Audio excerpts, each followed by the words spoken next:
Hi everyone. आज हम बात करेंगे ओस्टियोपोरोसिस, क्योंकि आज है 20 अक्टूबर और 20 अक्टूबर को मनाया जाता है वर्ल्ड ओस्टियोपोरोसिस डे। मतलब जो हमारे अस्थि जो हड्डियां हैं उसके बारे में आज अवेयरनेस फैलाने का दिन है। तो क्यों न इसके बारे में आज बात किया जाए और इसके बारे में जितने हैं वो डिटेल में बात किया जाए। ठीक है, तो अगर आपको वीडियो अच्छा लगे तो इसको लाइक शेयर जरूर कीजिए। अगर अच्छा ना लगे तो डिसलाइक कर सकते हैं, लेकिन वीडियो अच्छा लगेगा देखिए आप। तो वर्ल्ड ओस्टियोपोरोसिस डे के बारे में बात करें तो इसको हर एक साल मनाया जाता है 20 अक्टूबर को।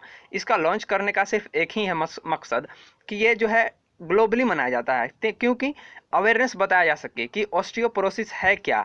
ये हमारे बोन को, जो हमारे हड्डी हैं शरीर में, कैसे उसको ट्रीट किया जाए, कैसे उसको डायग्नोस किया जाए, ताकि वो हमारे मतलब शरीर का जो बोन है वो अच्छा से ट्रीट कर सकें, तो हम मतलब मजबूत बन सकें और हमारा शरीर जो है हमारा ज़्यादा जो उम्र है उस ज़्यादा दिन तक हमारे साथ दे सके। तो इसके बारे में बात करें कि ऑस्टियोपोरोसिस है क्या और इसे क्यों मनाया जाता है। तो अगर मैं आसान भाषा में बात करूं तो ऑस्टियोपोरोसिस मतलब होता है कि हमारे जो हड्डी हैं वो धीरे धीरे धीरे धीरे करके और धीरे धीरे कमज़ोर होते जाना, क्षणिक होने जाता, ताकि और उससे जो हमारे शरीर के जो बॉडी हैं वो धीरे धीरे कमज़ोर होते जाता है। क्योंकि हमारे शरीर में अगर बात करें तो सबसे ज़्यादा मजबूती अगर प्रदान करता है हमें तो हमारे बोन ही तो हैं। अगर हमारे बोन ही हमें धीरे धीरे कमज़ोर होते जाएंगे तो इसका मतलब क्या है। इसका मतलब सिंपल ये है कि हमारे शरीर जो है धीरे धीरे जवाब देना बंद कर देंगे और वो हमारे शरीर को कमज़ोर कर देंगे। अगर हम पूरे बात करें विश्व में तो हर एक 3 औरत जो वुमेन हैं उनमें से हर एक 3 में से एक को ऑस्टियोपोरोसिस है, और मैन की बात करें तो हर एक 5 में से एक को ऑस्टियोपोरोसिस है, जिनकी उम्र 50 साल से लगभग ऊपर होने वाली है। अब सोचिए कि कितनी बड़ी बीमारी है कि हर एक 3 में से एक वुमेन और हर एक 5 में से एक मैन। अब आप बोलेंगे कि वुमेन में 3 और मैन में 5, तो इसके कारण मैं आगे बताता हूँ आपको। ऑस्टियोपोरोसिस की बात किया जाए तो ये हमारे बोन जो है, हमारे हड्डियां जो है उसको धीरे धीरे फ्रेजाइल करता है। फ्रेजाइल का मतलब कि धीरे धीरे कमजोर करता है। मतलब आपको तो शुरू में पता ही नहीं चलेगा कि आपके शरीर में ऑस्टियोपोरोसिस भी है या नहीं है। मतलब ये धीरे धीरे आपके बोन को कमजोर करता है। तो आपको जो है वो धीरे धीरे जैसे जैसे आपकी उम्र बढ़ेगी उसके अनुसार पता चलेगा कि आपके शरीर में ऑस्टियोपोरोसिस है या नहीं है। इसलिए जिन्हें जो ज़्यादा सतर्क होते हैं वो चेकअप कराते रहते हैं, ताकि इसके बारे में पहले ही पता चल सके और ऑस्टियोपोरोसिस होने से पहले हम इसे इलाज करवा सकें। इसे इलाज करवाने के बाद जो है आपको बहुत ज़्यादा मतलब आप सेफ महसूस करेंगे, क्योंकि पहले आप करा लेते हैं। जैसा कि आप इस इमेज में देख सकते हैं कि जो नॉर्मल हमारी बोन होती है वो ज़्यादा क्लोजली पैक्ड होती है, जबकि ओस्टियोपोरोसिस के बाद जो हमारे बोन हैं वो धीरे धीरे धीरे धीरे टूटने लगते हैं, धीरे धीरे धीरे वो कमज़ोर होने लगते हैं। तो वो देखते हैं कि आप यहाँ पे गैप आने लगेगा आपके शरीर के बोन में। ऑस्टियोपोरोसिस की बात करें तो हमारे शरीर में सबसे ज़्यादा अगर कुछ होगा बोन से रिलेटेड तो दर्द ही होता है, क्योंकि आपके जो बोन है वो ब्रोकन होने लगते हैं, धीरे धीरे वो आपके कम होने लगते हैं। तो आपके किसी भी कार्य करने की क्षमता को कम करेंगे, आपके शरीर के स्टेमिना को कम करेंगे, तो आपके शरीर में दर्द तो निश्चित है कि वो बढ़ना ही है।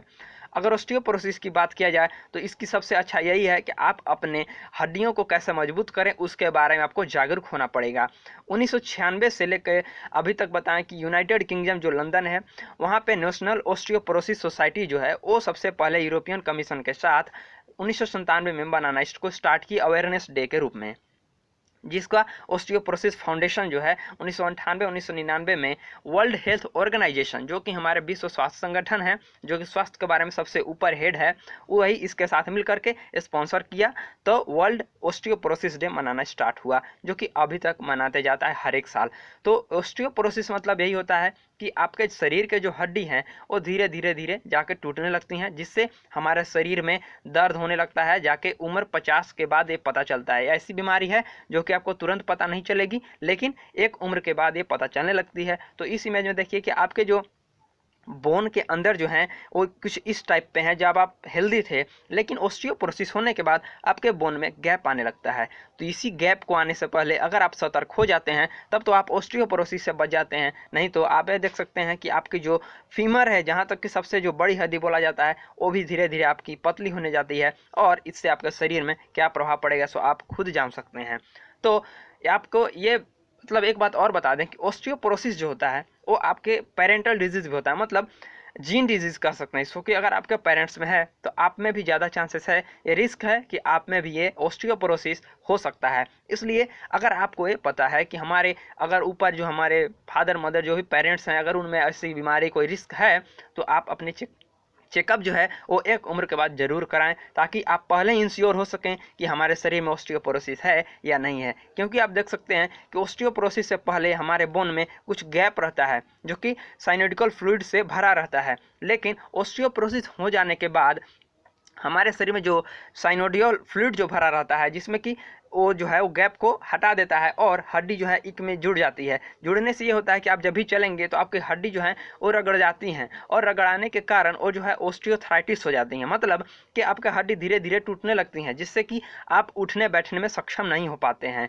तो ऑस्टियोपोरोसिस एक बहुत ही खतरनाक बीमारी है। तो मैं आप लोग को यही सुझाव दूंगा कि ये होने से पहले आप सचेत रहें। और आप देख सकते हैं कि आपके शरीर में धीरे धीरे बोन में ये टूटने लगता है। टूटने से आपको तो बोला ना मैं कि एक बैग पता नहीं चलेगा, लेकिन जैसे थायराइड हो गया और ऐसा ही ऑस्टियोपोरोसिस बीमारी है कि अगर एक बार हो जाए तो हमको लगता है कि जल्दी खत्म नहीं होगा, मतलब कि फिर ये आप में जब तक आप शरीर आपकी खत्म नहीं हो जाती तब तक ये बीमारी चलती है, क्योंकि इसका कोई इलाज फिर नहीं बचता है। तो यही था ऑस्टियोपोरोसिस। और आप देख सकते हैं कि ऑस्टियोपोरोसिस में आप मान लीजिए आपका फर्स्ट में ऐसा बोन है तो आपको बोन को धीरे धीरे कमज़ोर करता है, एक बार ही में आपको ये बोन को कमज़ोर नहीं करता है।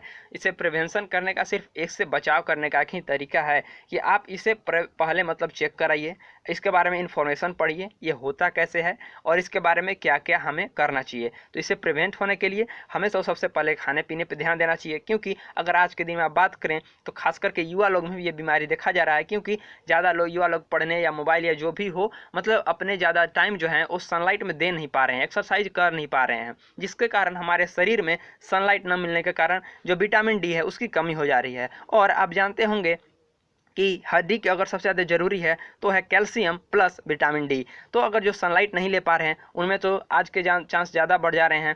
और जैसे ड्रिंकर्स हो गए, स्मोकर्स हो गए, उनमें तो ऐसे ही हम बता देते कि उनमें कि ऐसे ही मतलब हड्डी उनकी कमज़ोर होती जाती है और पहले ही उन्हें डाइट अच्छा नहीं मालूम है तो स्मोक कर रहे हैं, ड्रिंक कर रहे हैं, जिससे उनमें और ज़्यादा समस्या उत्पन्न होने की बात हो जाती है। तो अगर हम ट्रीटमेंट की बात करें तो इसमें सबसे अच्छा यही है कि आप विटामिन डी की डोज लें, कैल्शियम लें, कैल्शियम जो रिच फूड होते हैं उनकी आप सेवन करें। तो अगर आप कैल्शियम और विटामिन डी जो होती हैं उनकी रेगुलर एक्सरसाइज और ये सब लेते हैं तो आपके जो शरीर में है ऑस्टियोपोरोसिस की संभावना कम हो जाती हैं।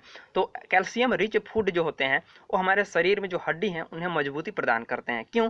क्योंकि हमारे शरीर के जो हड्डी हैं वो कैल्शियम से बने हुए होते हैं, तो हमारे शरीर में कैल्शियम की मात्रा जो होती है उन्हें चाहने की ज़रूरत है। तो अगर हम बात करें तो कैल्शियम रिच फूड जैसे कि डेयरी प्रोडक्ट्स जो हो गए, आप यहाँ पे देख सकते हैं डेयरी प्रोडक्ट्स और स्पिनैक जिन्हें पालक हो गया, दही हो गया, काजू, शेक, शिव, ये सब जितने होते हैं कैल्शियम रिच होते हैं, तो इन्हें आपको लेने की ज़रूरत है जिससे कि आप में ऑस्टियोपोरोसिस की बीमारी की संभावना कम हो सके। अगर हम बात करें कि वुमेन में ज़्यादा और मेन में कम, तो इसका कारण यही है कि वुमेन का भी आप वेट देख सकते हैं कि मेन से हमेशा कम ही रहता है, ऐसे चांसेस ज़्यादा हैं। मतलब आप देखिए कि अगर वेट कम है तो इसमें निश्चित है कि हड्डियाँ जो होती हैं वो भी पतली होंगी। तो हड्डियाँ पतली हैं और अगर सोचिए कि आपकी हड्डियाँ पतली हैं और अगर आप में ऑस्टियोपोरोसिस हो जाती है तो उनकी हड्डियाँ और ज़्यादा कमज़ोर हो जाएंगी और उनमें ज़्यादा चांसेस है कि ऑस्टियोपोरोसिस होगा। इसलिए कहा जाता है कि मेन भी तो होते हैं ऑस्टियोपोरोसिस, लेकिन वुमेन थोड़ा ज़्यादा होती हैं। ठीक है, वुमेन में मेन कारण ये था कि उनकी हड्डियां पतला होना, इसी के कारण। लेकिन अगर डाइट पे ध्यान दिया जाए तो किसी में भी होने की संभावना बहुत कम हो जाएगी। ठीक है, अगर आप हेल्दी बोन्स चाहते हैं, स्मोकिंग छोड़िए, ड्रिंक्स छोड़िए, खाने पे ध्यान दीजिए जो कि डेयरी प्रोडक्ट्स हो गए और जो हमारे ग्रीन वेजिटेबल्स हो गए जिसमें हमारे विटामिन डी मिले और कैल्शियम रिच फूड हो गए। ठीक है, इसमें आप वेरी कॉमन में ही मान सकते हैं कि ऐसे आप देख सकते हैं कि 1 करोड़ मतलब 1 करोड़ सोचिए कि 10 मिलियन केसेस इंडिया में पर ईयर आते हैं ऑस्टियोपोरोसिस के। तो सोच सकते हैं कि कितना कॉमन बीमारी है ये, और इसमें इसका मेडिकल डायग्नोसिस कराना पड़ता है जिससे कि ये पता चलता है कि आपकी बीमारी में जो बोन है वो आपके धीरे धीरे कमज़ोर हो रही है या नहीं। तो डायग्नोसिस से ही पता चलता है, जो कि एक्सरे हमारे डॉक्टर करते हैं। अगर वीडियो अच्छा लगा होगा तो आप इसे लाइक, शेयर एंड सब्सक्राइब कर सकते हैं, और अगर आपको अच्छा लगा होगा वीडियो तो प्लीज़ शेयर कीजिए ताकि और लोगों तक ये पता चल सके। Thank you, have a nice day. जय हिंद, जय भारत।